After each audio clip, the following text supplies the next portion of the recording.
முதல் நாள் வீட்டு பொங்கல் என்றும், அதற்கு முதல் நாள் கோயில் பண்டிகை என்றும், வீட்டு பொங்கலை அடுத்து மாட்டுப் பொங்கல் என்றும், தொடர்ந்து காணும் பொங்கல் என்றும் தமிழகத்தில் 4 நாட்கள் கொண்டாடப்பட்டாலும் நம்முடைய சிவகங்கை மாவட்டத்தை பொறுத்தவரையில் பொங்கல் விழா அப்படின்னா அது நிறைவு பெறுவது தை மாதம் 5ஆம் தேதி. இந்த ஆண்டு 18/1/2025 கண்டிப்பட்டி மஞ்சு விரட்டு முடிஞ்சாதான் நம்முடைய மாவட்டத்தில் பொங்கல் விழா விடைபெற்றதாக அர்த்தம். ஆக அந்த வகையில் வரலாற்று சிறப்புமிக்க இந்த மஞ்சு விரட்டு வீர விளையாட்டு கண்டிப்பட்டியில் வரலாற்று சிறப்புகளை படைத்திருக்கிறது என்றால் அது மிகையாகாது. பல இடங்களில் நான் குறிப்பிடுவதைப் போல பல்வேறு மதங்களுக்கு தனித்தனி விழாக்கள் பண்டிகைகள் உண்டு. ஆனால் ஒட்டுமொத்த தமிழினமும் ஒன்று சேர்ந்து கொண்டாடுகின்ற ஒரு பண்டிகை உண்டு என்றால் அதுதான் பொங்கல் திருநாள். ஆக அந்த பொங்கல் திருநாளான கொண்டாடுகின்ற வகையில் இங்கு இருக்கக்கூடிய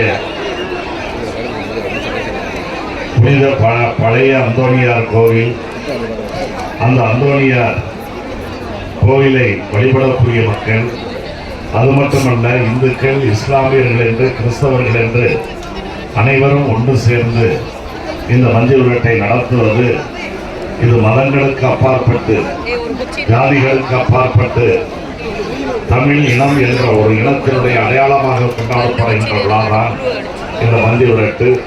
அதற்கு எடுத்துக்காட்டு நம்முடைய கண்டிப்பட்டி மஞ்சு விரட்டு என்பதை நான் இங்கே பெருமையோடு நினைவுபடுத்த கடமைப்பட்டிருக்கிறேன்.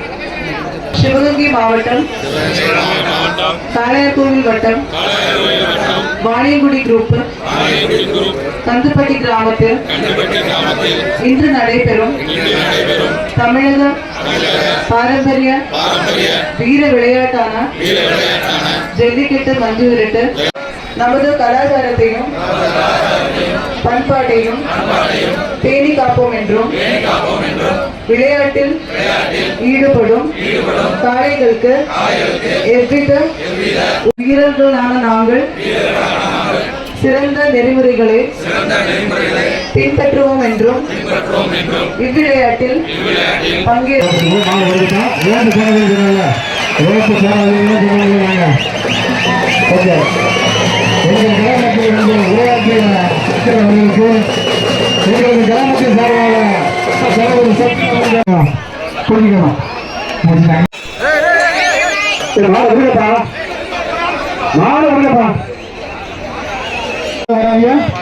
உள்ள யாரு வராங்க?